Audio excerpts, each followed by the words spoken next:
Senator from California. Mr. President, we're here today just about a month after the longest shutdown in American history. You all remember the 43 days that we went without a fully functioning federal government. Let's remember why that happened. Plain and simple, it was because our Republican colleagues refused to take steps to save health care for millions of Americans.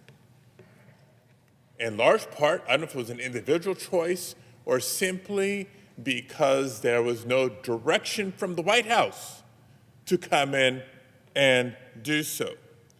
All I know is that our Republican colleagues in Congress refused to come to the table, refused to negotiate with Democrats, refused to acknowledge that we were literally weeks away from a crisis that will kick millions of people, millions of Americans off their health insurance unless Congress acts.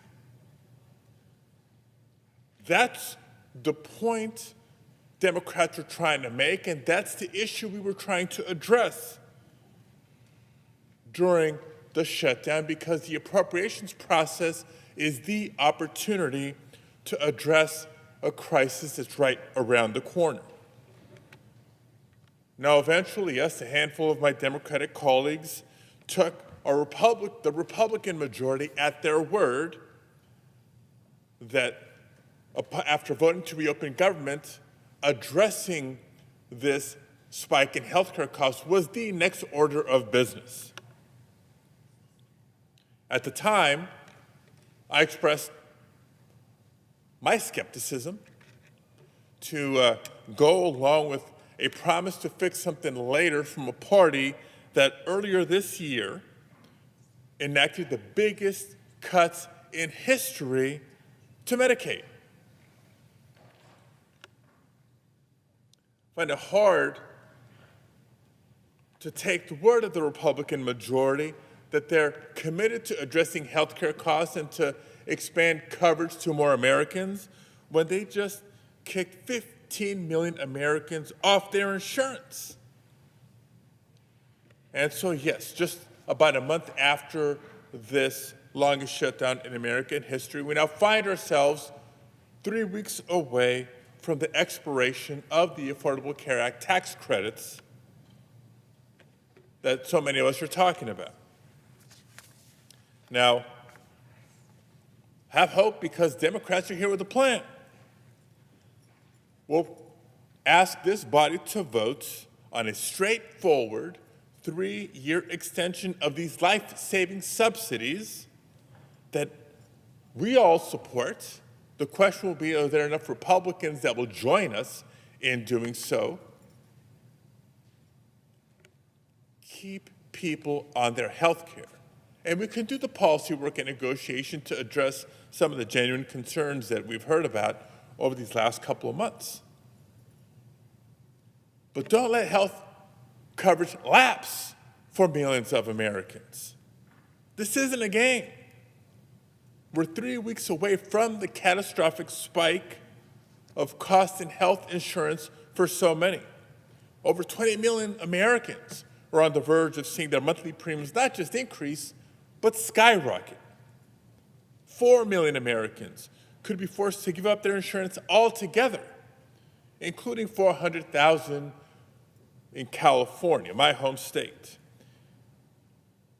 The increase in premiums mean hundreds, if not thousands of dollars more monthly, not annually, but monthly for working families. Working families who are already having a tough time making ends meet as costs are rising all around them. Cost of groceries, cost of energy bills, cost of housing, and now cost of health care too? To the point that Americans, in having to make these tough choices, do I pay the rent, do I pay the water bill, do I pay the light bill? Can I even afford health insurance next year for my family? That's a truly heartbreaking decision that's happening all across the country. I know you're hearing from your constituents, and I'm hearing from mine. I hear from people like Lisa, a single mom from Meadow Valley, California, who was diagnosed with Hodgkin's disease in 1996. Thank God today, Lisa is cancer-free, in no small part thanks to regular checkups and the affordable health care plan that she can participate in because of these tax credits. But in 2026, Lisa isn't just looking after herself and her own health, she's looking after her son. She's a single parent.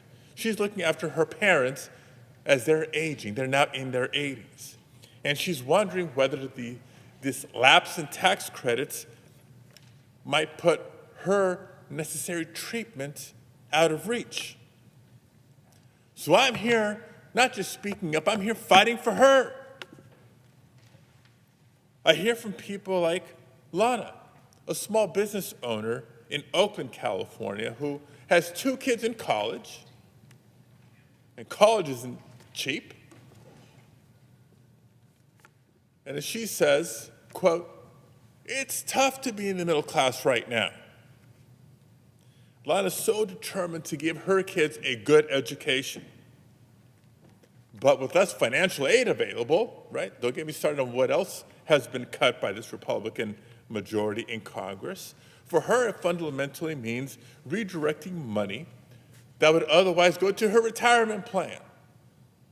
So imagine that, having to choose between investing in your future retirement or your kids' education or your access to health care. While the subsidies for the ACA premiums still exist, she's able to make it work. Without those subsidies, she doesn't know what's going to have to go. Do you give up your health care? Do you have to start dipping into your retirement, putting your future financial security at risk? Or do you give up your kids' dreams of a higher education? Again, that painful choice is the reality for so many families right now. And so I'm fighting for them too. Look, I can go on with story after story, example after example. It doesn't have to be this way. That's why Democrats have put forward this serious, tangible plan to avoid this fiscal crisis, this healthcare cost crisis for families across the country. And no, the fact of the matter is our Republican colleagues don't have a serious plan. Look no further to the fact that it's the 11th hour now, and they've put forward a proposal that wouldn't lower premiums for a single American. In fact, it would make the problem worse. It would allow the tax credits to expire. It will increase premiums and deductibles for tens of millions of Americans. It'll push many people into what may be referred to as a bronze plan, or in reality, a catastrophic plan, the least comprehensive coverage on the market with sky-high deductibles. In some of these plans, you get a $1,000 coupon. That doesn't do a hell of a lot when these junk plans are forcing families to pay thousands of dollars out of pocket before the insurance even kicks in. And it certainly won't protect people from financial ruin when they get truly, truly sick. But sadly, it's not surprising. It's not shocking. This is an 11th hour proposal idea coming from a party that for 15 years has been talking about repeal and replace, not just attacking the ACA. They vowed to repeal and replace, repeal and replace. No shortage of efforts to repeal the ACA, but in 15 years, they haven't come forward with a plan to replace it. Certainly not a better plan to replace the ACA. So let's get real. We know that this will cause hardship. And the hardship and the pain that is so tragic is made worse because we know it's preventable. So let's vote tomorrow and pass this clean 3-year extension of the ACA tax credits and work to improve upon the policy and the plans that are in place. It's not controversial, folks. The overwhelming majority of American people support extending the ACA tax credits. And not just supportive of what we're doing, Americans are demanding that we do something about the cost of health care and the cost of living overall. You've seen Trump's approval ratings on the economy, haven't you? I know you're well aware of the election results from last month when an overwhelming majority of Americans cast their ballots rejecting Trump and Republican policies that are putting billionaires over the needs of working families. They're fed up. They're demanding that their government do something to help them get by, to help them survive in many cases. To address the affordability crunch, a true crisis that Donald Trump dismisses as a con job and as a hoax. So here we are on the eve of a truly consequential vote to prevent costs from rising for the American people, to prevent health care becoming out of reach for too many families.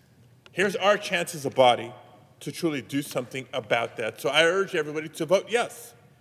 And let's help millions of Americans keep their health care come the new year.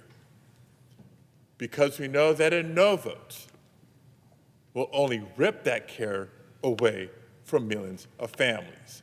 The choice, the contrast, couldn't be any more clear. Thank you, Mr. President. I yield the floor.